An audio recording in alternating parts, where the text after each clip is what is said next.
Typhoons are one of the largest and most powerful forces of nature.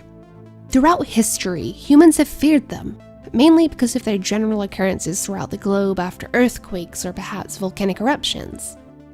Hey there, fellow YouTubers, Emily here. Thanks for tuning in to Millenary Sense. So when and where did the most powerful typhoon or hurricane occur? Hurricanes and typhoons are the same weather phenomenon. They're basically all just tropical storms. According to the American Red Cross, the term hurricane is used to group rotating storms in the Atlantic, the Caribbean Sea, and the Central and Northeast Pacific, whereas the word typhoon is used in the Northeast Pacific. So, when and where did the largest ever tropical storm occur? The largest tropical storm was called Typhoon Tip. It wreaked havoc in the year of 1979, and it was most certainly the most significant tropical storm to this date. 40 aircraft reconnaissance missions were flown on Tip by the 54th Weather Reconnaissance Squadron that were stationed at Andersen Air Force Base in Guam. These missions ended up producing 60 storm fixes, 4 of which made Super Typhoon Tip one of the most closely watched tropical cyclones in recent history. Aircraft and synoptic data showed that Tip achieved the lowest sea level pressure ever observed in a tropical cyclone. It also had the largest circulation pattern on record. It reached nearly 1,380 miles, or 2,220 kilometers in diameter. The majority of the severe damage due to Super Typhoon Tip occurred in Japan, where the agricultural and fishing industry sustained losses into the millions of dollars. Considering the size and the strength of Super Typhoon Tip, the Western Pacific fared well. Luckily, the maximum intensity was reached while the system was still far away from any inhabited areas. The potential for destruction was always there, but from a strictly meteorological standpoint. Tip was also a thing of great beauty.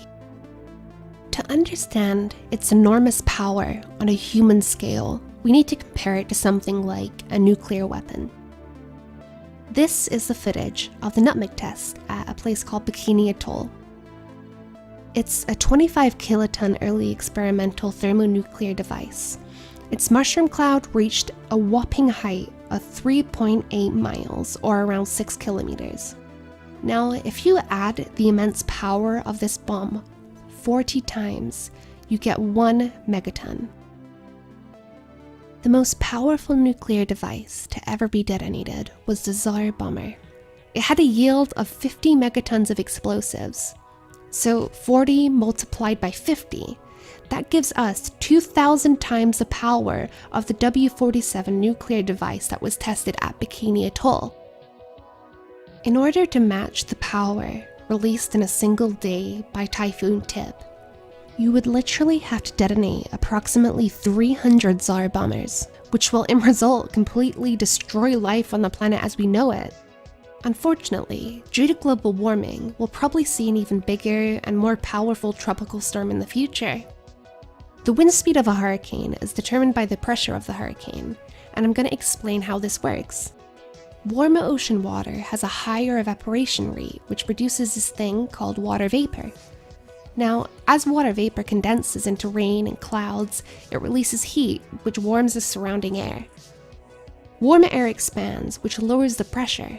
Now, the warmer the air mass is, the lower the central pressure will be. This local low pressure zone causes the high pressure surroundings to attempt to compensate for this. Winds begin to rush into the center of the depression, and as the Earth is rotating, these winds begin to spiral. Eventually, if there's enough latent heat released, you get a hurricane or a typhoon depending on where it's formed. Based on this mechanism only, it's reasonable to assume that the warmer the surface water is, the stronger the peak winds will be. Thanks to climate change, hurricane intensity should increase by an average of 7% by the year 2100. Now, that might not seem like too much, but that doesn't take into the account of the Power Dissipation Index, PDI for short. It's a new measure that considers the frequency, the intensity, and the duration of hurricanes over time. PDI looks at the amount of energy unleashed during a hurricane, rather than just its wind speed. Some experts believe that this is definitely a better measuring index for its destructive potential. According to the National Oceanic and Atmospheric Administration, the PDI of Atlantic hurricanes will increase by a whopping 300% by 2100. This basically means that our future will be full of wind and flood-swept ruins. It looks like we're not that far off from finding out how powerful a tropical storm can get. If you like this video, then please subscribe to our channel, and don't forget to hit the bell button so you're notified when our next video comes out. We're aiming to become your one-stop on YouTube, where you can get content ranging from current world affairs, to anime, to weapon systems like the S-400 and the F-22 Raptor, to new discoveries regarding supermassive black holes.